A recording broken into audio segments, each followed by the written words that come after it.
కృష్ణగాడి వీరప్రేమ గాథ ఈ టైటిల్కి మేము కష్టపడినంత నాకు తెలిసి ఏ సినిమాకి అంటే టైటిల్ గురించి అంత డిస్కషన్లు అంత ఆలోచించలేదు. ఇప్పుడు రకరకాల టైటిల్స్ అనుకున్నాం. అయితే ఫైనల్గా మాత్రం అందరికీ నచ్చిన టైటిల్ ఇదే, కృష్ణగాడి వీరప్రేమ గాథ. ఎందుకు ఇంత లాంగ్ టైటిల్ పెట్టామని చాలామంది అడిగారు. అంటే మనకి బేసిక్గా చిన్నప్పుడు మనం చూసిన సినిమాలకి అన్నిటికీ పెద్ద లాంగ్ టైటిల్ ఉండేది, శ్రీకృష్ణ తులాభారం అని అదని ఇదని. అండ్ ఎప్పుడు మనకి లాంగ్ అనిపించలేదు. బట్ ఇప్పుడు ఏమంటారు, నెక్స్ట్ జనరేషన్ వచ్చే కొద్దీ అన్ని ఫోన్లు కూడా చిన్నవి అయిపోతున్నాయి, టైటిల్ చిన్నవి అయిపోయినాయి, కార్లు చిన్నవి అయిపోయినాయి, అన్నీ చిన్నవి అయిపోతున్నాయి. ఒకసారి నాస్టాలజిక్గా ఉంటుంది. ఒక పాత స్టైల్లో ఒక లాంగ్ టైటిల్కి వెళ్దామని ఫిక్స్ అయ్యాం. ఎలా ఉంటుందో రియాక్షన్ చూద్దాం అనుకున్నాం. ఫస్ట్ డిసైడ్ అయినప్పుడు ఇంత టైటిల్ తొందరగా ఎక్కుతుందా, అందరికీ ఈజీగా పలకటం కుదురుతుందా అని కన్ఫ్యూజ్ అయ్యాం.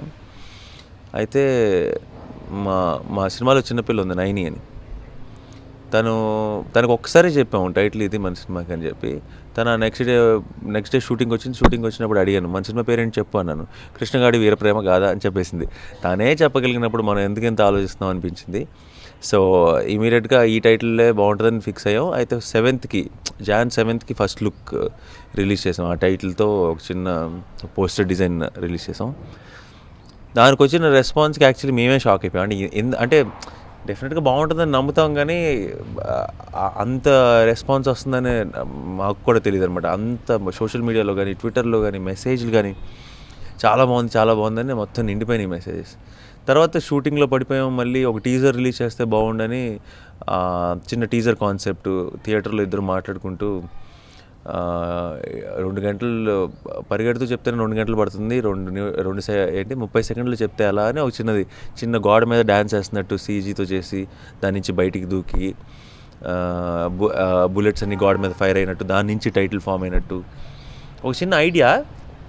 ఎలా ఉంటుందో తెలీదు. టీజర్ అని చెప్పి అసలు ఏమీ చూపించట్లేదు. ఏమన్నా అప్సెట్ అవుతారా, కనెక్ట్ అవుతుందా లేదా అని మళ్ళీ దానికి కూడా డౌట్లు. అయితే అది అలాగే రిలీజ్ చేస్తే అసలు అదిరిపోయే రెస్పాన్స్. ఐడియా అందరికీ బాగా నచ్చేసింది ఐడియా. సో కొన్ని సినిమాలకి ఏమనుకున్నా సరే అలా everything will fall in place అనమాట. ఏదో తెలియని ఒక పాజిటివ్ ఎనర్జీ ఫస్ట్ నుంచి ఉంటూనే ఉంది సినిమాకి. సో చాలా హ్యాపీగా అనిపించింది. ఇంకా అక్కడి నుంచి ఏంటంటే థియేట్రికల్ ట్రైలర్కి బాగా కాన్ఫిడెన్స్ వచ్చేసింది. మాకు 100% నచ్చుతుంది. ఎందుకంటే మేము హార్డ్లీ మనం ఇప్పటిదాకా ఏమన్నా ఏమీ చూపించలేదు. చూపించకుండానే ఇంత మంచి రెస్పాన్స్ అంటే డెఫినెట్గా థియేట్రికల్ ట్రైలర్లో బోల్డ్ స్టోరీ ఉండబోతుంది కాబట్టి అందరికీ నచ్చుతుంది అనుకున్నాం. అండ్ అగైన్ మా ఎక్స్పెక్టేషన్స్ని మించిన రెస్పాన్స్ ఆడియో రిలీజ్ తర్వాత. So we were very happy. ఎలా అయితే ఇప్పుడు దాకా ప్రమోషన్ కానీ ప్రతి బిట్లో మాకు వచ్చిన రెస్పాన్స్ చాలా హ్యాపీగా ఉన్నాం. సో ఇంకా ఇప్పుడు అల్టిమేట్ బెంచ్ మార్క్ అంటే సరే teaser, first look, theatrical trailer ముందు అన్నీ దాటేస్తాం చాలా సక్సెస్ఫుల్గా. బట్ ఇక అల్టిమేట్ జడ్జ్మెంట్ డే ఉంది. ఇంకా February 12 సినిమా రిలీజ్ అవబోతుంది, థియేటర్స్లో అందరు చూడబోతారు. సో దానికోసం వెయిటింగ్. ఆడియో గురించి చాలా అద్దరిపోయే రెస్పాన్స్ వచ్చింది. అంటే మామూలుగానే హను సినిమా అంటే ఇంతకుముందు 100 లక్షల పాటలన్నీ సూపర్ హిట్. సో పాటలు బాగుంటాయని తెలుసు, తనకు మంచి టేస్ట్ ఉందని తెలుసు. అండ్ నేను ఫస్ట్ విన్నప్పుడు నాకు చాలా ఇష్టమైన ట్యూన్స్ అయిపోయినాయి. నేను కార్లో కూడా మా సాంగ్సే వింటుంటా. మామూలుగా విన్ను నా తొందరగా, ఎందుకంటే మేము ఆల్రెడీ బోల్డెన్ సార్లు షూట్ చేస్తుంటాం, లొకేషన్లో 100 సార్లు వినుంటాం. సో బోర్ కూడా వస్తుంది. బట్ ఇప్పుడు నాకు సీడీలు ఇచ్చిన తర్వాత కూడా ఇంకా నా కార్లో అవే ప్లే అవుతున్నాయి. అయితే అందరూ ప్రేక్షకులు ఎలా రిసీవ్ చేసుకుంటారని చూడాలంటే మాత్రం ఆడియో రిలీజ్ అయ్యేదాకా వెయిట్ చేయాలి. సో ఆడియో రిలీజ్ అయిన తర్వాత మామూలుగా సాంగ్స్ కొంచెం హిట్ అయ్యి పాపులర్ అయిన తర్వాత రేడియోలో ఎక్కువ వినపడుతుంటాయి, అంటే ప్రతి 10 నిమిషాలకి వినపడుతుంటాయి. బట్ విచిత్రంగా ఆడియో రిలీజ్ అయిన 2వ రోజు నుంచే నువ్వంటే కానీ రారా కానీ ఈ 2 సాంగ్స్ అన్ని ఛానల్స్లో ఎప్పుడు రేడియో పెట్టినా సరే ఏదో ఒక ఛానల్లో పాట వస్తుంది.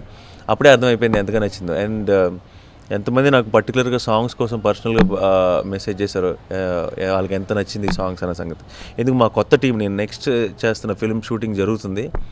ఆ షూటింగ్ లొకేషన్లో క్యారవాన్లో అక్కడ హీరోయిన్, డైరెక్టర్ అందరూ ఈ పాటలు వింటున్నారు, కృష్ణగాడి వీరప్రేమ గాథ. వాళ్ళకి అంతగా నచ్చేసింది. So I'm very happy with audio response. And సినిమాలో బేసిక్గా 6 పాటలు ఉన్నాయి. ఫస్ట్ నా ఇంట్రడక్షన్ సాంగ్ రారా రాధేరా అనే సాంగ్. ఈ సాంగ్ ఎందుకు స్పెషల్ అంటే రాయలసీమ గురించి పాడే పాట ఇది. అంటే మామూలుగా హీరో ఇంట్రడక్షన్ సాంగ్స్లో లాగా ఏదో గొప్పలు చెప్పుకుంటూ పాడే పాట కాదు. అంటే ఆ రాయలసీమ ఏరియాలో ఉన్న ఒక స్పెషాలిటీ గురించి, అక్కడున్న ఒక మ్యాజిక్ గురించి, అక్కడుండే మనుషుల గురించి చెప్తూ పాడే ఒక పాట. అండ్ తర్వాత మధ్యలోంచి చిన్న వీడు వీడు కొంచెం పిరుకోడు, బట్ కొంచెం ఓవర్ యాక్షన్ చేసి ఎక్కువ గొప్పలు చెప్పుకుంటే ఎలా ఉంటుంది అది కూడా వస్తుంది, ఆ ఫ్లేవర్ కూడా వస్తుంది. సో దానివల్ల ఏంటంటే మొత్తం ఓవరాల్గా మంచి ఫన్ సాంగ్, ఒక ఫన్ ఎనర్జీ ఉంటుంది ఆ సాంగ్లో. అండ్ పాడిన విధానం కానీ లిరిక్స్ కానీ, లిరిక్స్లో ఒక నాకు చాలా ఇష్టమైన లైన్ అది ఏంటంటే, గంప కింద కొంపలు అంటుకున్నాయిరా గిన్నె కోడి గన్ను పట్టుకుందేరా అనేది. యాక్చువల్లీ దాంట్లోనే తెలియని ఒక నేటివ్ విలేజ్ ఫీల్ ఉంది. So that's one of my favourite song, that's the first song. Next వచ్చి నువ్వంటే నేనంటూ అనే పాట సినిమాలో. ఇది యునానిమస్లీ అంటే ఈ ఆల్బమ్కి బెస్ట్ సాంగ్ ఏది అని పికప్ చేయాలంటే అది నేను కాదు, ఎవరైనా సరే ఇదే సాంగ్ సెలెక్ట్ చేస్తారు. ఎందుకంటే ఇట్స్ అ నైస్ మెలడీ. అంటే చాలా కాలం తర్వాత వాయిస్ని, వోకల్స్ని డామినేట్ చేసే మ్యూజిక్ కాకుండా మ్యూజిక్ జస్ట్ బ్యాక్గ్రౌండ్లో ఉండి వోకల్స్ని హైలైట్ చేసే పాట ఇది. లిరిక్స్ అన్నీ స్పష్టంగా అర్థమవుతాయి, అందమైన లిరిక్స్ రాశారు, పాట మాత్రమే వినపడుతుంది, అతిగా మ్యూజిక్ డామినేట్ చేసేది. అలాంటి ఒక బ్యూటిఫుల్ సాంగ్. అండ్ ఈ సాంగ్ సినిమా రిలీజ్ తర్వాత ఇంకా పెద్ద సక్సెస్ అవుతుందన్న నమ్మకం మాకు బాగా ఉంది. ఎందుకంటే ఈ సాంగ్ ఒక ఎత్తు అయితే, ఈ సాంగ్కి షూట్ చేసిన విజువల్స్ ఒక ఎత్తు. అంటే తీసిన ఆ సాంగ్లోనే ఒక కథ ఉంటుంది. అంటే కట్ చేస్తే పాట అలాంటిది కాదు ఇది. వాళ్ళ చిన్నప్పటి నుంచి ఒక 15 ఏళ్ళ రిలేషన్షిప్ ఒక పాటలో చూపిస్తే ఎలా ఉంటుందో ఆ పాట అలా ఉంటుంది. సో విజువల్గా చాలా ఇంకా పెద్ద సక్సెస్ అవుతుంది ఈ పాట. అండ్ తర్వాత ఒక పాట ఉంది భయం సాంగ్, ఫియర్ గురించి. అది మేము ఆడియోలో యాడ్ చేయలేదు. అంటే భయం ఎంత అవసరం, భయం ఎంత మంచిది అనే ఒక సాంగ్ అనమాట. సినిమాలో చాలా ఇంట్రెస్టింగ్ ఎపిసోడ్లో, అంటే ఒక వైలెంట్ సిచ్యువేషన్లో బ్యాక్గ్రౌండ్లో వచ్చే పాట అది ఏంటనే స్క్రీన్ మీద చూడాలి. అందుకే ఆడియోలో కూడా పెట్టలేదు, ఎందుకు ఇప్పుడే రివీల్ చేయటం అని చెప్పి. సో అది కాకుండా సినిమాలో మంచి చాలా సరదా ఫన్ సాంగ్ అంటే నైట్ టైము డ్రైవ్లో దేవుణ్ణి తిడుతూ ఒక పాట. అంటే ఓరి బ్రహ్మ దేవుడో ఏంటి కర్మ నాకు ఇచ్చావు ఈ జీవితం అని ఒక పాట ఉంది. అది ఎందుకు అన్నది మీకు లిరిక్స్ ఉంటే అర్థమైపోతుంది. ఫోన్ ఎత్తట్లేదు, హీరోయిన్ కలవట్లేదు, డ్రీమ్లో కూడా డ్యూయట్ వేసుకునేవట్లేదు అని కంప్లైంట్ చేస్తూ పాట. చాలా సరదా సాంగ్. దాంట్లో వచ్చే బిట్టే రంపంపం అనే బిట్. మీరు ట్రైలర్లో అన్ని చోట్ల ఆ మ్యూజిక్ బిట్ కూడా వినుంటారు. సో అది ఇన్స్టెంట్ హిట్. అది మీరు విన్న వెంటనే ఎక్కేస్తుంది. వినరా సోదర కృష్ణగాడి వీరప్రేమ గాథ అని ఏదైతే ట్రైలర్లో చూస్తున్నారో అది ఆ పాటలో బిట్టే అనమాట. అండ్ దాని తర్వాత మా అందరికీ చాలా ఇష్టమైన సాంగ్, అంటే మోర్ దెన్ ద ఆడియో విజువల్గా చాలా ఇష్టం ఆ సాంగ్, ఉలికి పడుకునే పాట. ఎందుకు ఎక్కువ ఇష్టం అంటే మిగతా సాంగ్స్ అన్నీ ఎక్కువ హీరో హీరోయిన్ ఆ టైప్ సాంగ్స్, బట్ ఈ పాటలో ఆ ముగ్గురు పిల్లలు కూడా వస్తారు. ఆ పిల్లల వల్ల మేము ఎంజాయ్ చేసింది కూడా ఎక్కువైపోయింది. అండ్ పాట అంతా కూడా ఒక రెట్రో కాన్సెప్ట్ అనుకున్నాం. అంటే పాత సినిమాల్లో హీరోలు హీరోయిన్లు ఎలా రెడీ అవుతారు, అలాగే చిన్నదాన్ని నైనినేమో ఎయిర్ హోస్టెస్ లాగా రెడీ చేసి, మోక్షనేమో ఒక పాత హీరోయిన్ లాగా రెడీ చేసి, అగైన్ ప్రథమ్ని ఒక పాతకాలం హీరోలాగా గోల్ఫ్ క్యాప్ ఇలాంటివన్నీ పెట్టి, సో చూడటానికి చాలా ముద్దుగా ఉంటుంది ఆ పాట, చాలా అందంగా ఉంటుంది. సో ఆడియో పిక్ నువ్వంటే అయితే కనుక ఆల్బమ్లో విజువల్ పిక్ అంటే ఉలికి పడుకో అని చెప్తాను. చాలా మంచి కలర్ఫుల్ స్వీట్ క్యూట్ సాంగ్ అది. సో ఇవి కృష్ణగాడి వీరప్రేమ గాథలో ఉన్న సాంగ్స్.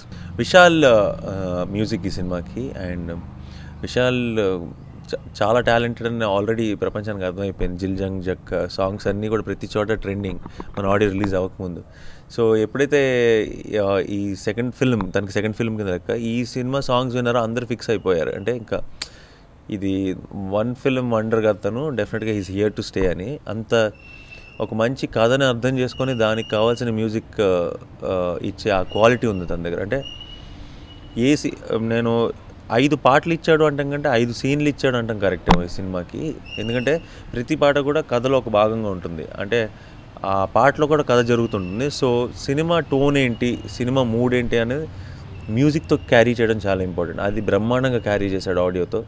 అండ్ ఇప్పుడు ఆర్ఆర్ చేస్తున్నాడు. ఆర్ఆర్ కూడా అంటే ఆ ఎమోషన్ని కరెక్ట్గా అర్థం చేసుకొని దాన్ని ఎలివేట్ చేసే మ్యూజిక్ ఇస్తున్నాడు. అలాంటి మ్యూజిక్ డైరెక్టర్ చాలా చాలా అరుదు. అండ్ వాళ్ళల్లో డెఫినెట్గా విశాల్ ఒకడు. సో ఐఎమ్ వెరీ హ్యాపీ మా సినిమాకి విశాల్ మ్యూజిక్ ఇవ్వటం. నేను ఇందాక అన్నట్టు మామూలుగా అప్పుడప్పుడు మ్యూజిక్ డామినేట్ చేసేస్తుంటుంది ఈ మధ్యకాలంలో. అంటే మన పాత పాటలు ఏమైనా సరే, ఇళయరాజా గారి పాటలు విన్నా, ఏ పాటలు విన్నా మనకి లిరిక్ గుర్తుంటుంది బాగా, చాలా క్లియర్గా పాడుకోవడానికి కంఫర్టబుల్గా ఉంటుంది. అంటే ఇప్పుడు బోల్డెన్ సాంగ్స్ మనం కావాలంటే ప్లే చేసుకోగలం, కానీ పాడుకోవాలంటే మనకి మాటలు గుర్తురావు. ఎందుకు గుర్తురావు అంటే మనకి సౌండ్ ఎక్కువ డామినేట్ చేస్తుంటుంది కాబట్టి. అండ్ మాటల్లో అంత అంత మనకి ఏంటి దగ్గరైపోయే మ్యాటరు కంటెంట్ ఉండదు. కేకే కేకేలో ఉన్న క్వాలిటీ నాకు నచ్చింది ఏంటంటే ప్రతి మాటలో బోల్డ్ అంత మీనింగ్ ఉంటుంది. అంటే ఒకసారి మనం ఆలోచించుకుంటే దాంట్లో ఇంత మీనింగ్ ఉందా అని ఆలోచించి అంత బాగా రాశారు అనమాట. అంటే ఇప్పుడు నువ్వంటే సాంగ్లో ఒక లిరిక్ ఉంది ఏంటంటే, నువ్వు నేను అని పాడితే పెదాలు కూడా కలవ్వు, మనం అని పాడి చూడు పెదాలు అసలు విడిపోవని.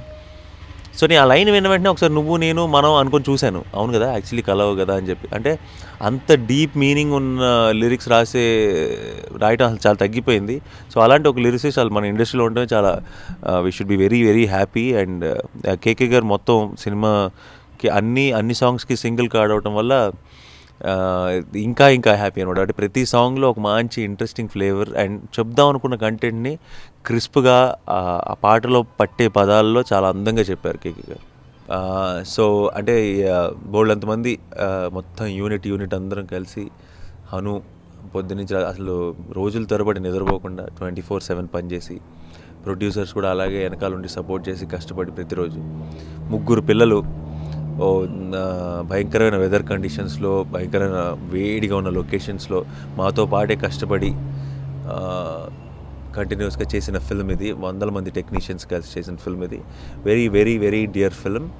అండ్ మా ఫైనల్ ఎగ్జామ్ February 12th మీరందరూ వచ్చి మార్కులు వేయాలని కోరుకుంటున్నాను. Thank you.